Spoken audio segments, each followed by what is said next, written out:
Radhe Krishna everyone, मैं हूं आस्था और मेरा यूट्यूब चैनल है आस्था खंतवाल के नाम से। इसमें मैंने भगवत गीता सीरीज स्टार्ट की है और भगवत गीता सीरीज में हम अध्याय 1 के श्लोक नंबर 7 तक आपस में डिस्कस कर चुके हैं।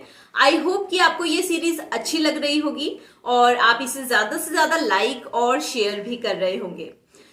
आज हम लोग डिस्कस करने वाले हैं अपना अध्याय 1 यानी कि कुरुक्षेत्र के युद्ध स्थल में सैन्य निरीक्षण का श्लोक नंबर 8। तो सबसे पहले जानेंगे इसमें कि श्लोक में क्या कहा गया है, उसका अर्थ जानेंगे एंड देन उसका हम लोग भाव समझेंगे। जो भी मुझे इससे समझ में आया वही मैं आपके साथ में शेयर करूंगी या फिर डिस्कस करूंगी। तो ये श्लोक बोल रहे हैं दुर्योधन अपने गुरु द्रोणाचार्य जी से। श्लोक में बोला गया है, भवान भीष्मश्च कर्णश्च कृपः च समितिं जया अश्वत्थामा विकर्णश्च सौमदत्तिः तथैव च।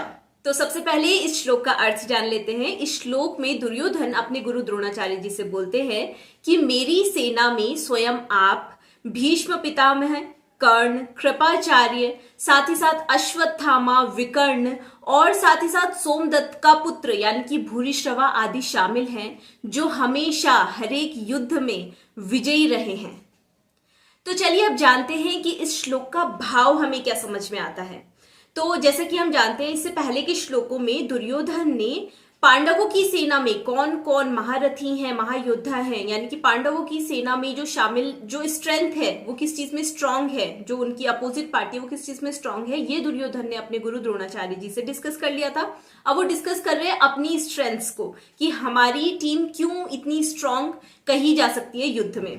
तो कहीं ना कहीं जो दुर्योधन है वो आत्मविश्वास से या फिर यूं कहें कि ओवर कॉन्फिडेंस से भर चुके हैं। ज्यादा ही उनमें विश्वास आ गया है कि मैं तो इस युद्ध में जीतूंगा ही जीतूंगा, क्योंकि मेरी जो सेना है उसमें महायोद्धा शामिल हैं, जिसमें कि वो गुरु द्रोणाचार्य जी का, भीष्म पितामह का, कर्ण जो कि महारथी कहे जाते हैं, और साथ ही साथ जो अर्जुन है उनके भाई ही हैं, क्योंकि कुंती पुत्र अर्जुन भी हैं और कुंती पुत्र कर्ण भी हैं। विवाह से पहले कुंती ने कर्ण की उत्पत्ति की थी सूर्य देव के आशीर्वाद से, तो वो भी कौरवों की सेना में शामिल हैं, दुर्योधन के मित्र हैं। साथ ही साथ कृपाचार्य उनकी सेना में शामिल है, साथ ही साथ अश्वत्थामा कौरवों की सेना में शामिल है, और साथ ही साथ दुर्योधन का कहना है कि जो सोमदत्त का पुत्र है यानी कि भूरिश्रवा वो भी दुर्योधन के साथ में ही है, और ये सभी लोग कभी भी लाइफ में किसी भी युद्ध को हारे नहीं हैं, हमेशा विजयी रहे हैं। तो इसका मतलब ये है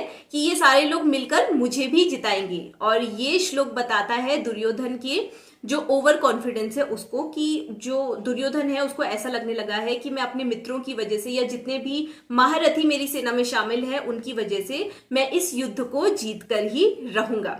तो ये तो था हमारे अध्याय 1 का श्लोक नंबर 8। अब हम मिलेंगे अध्याय 1 के श्लोक नंबर 9 के साथ में अपनी अगली वीडियो में। तब तक के लिए नमस्कार।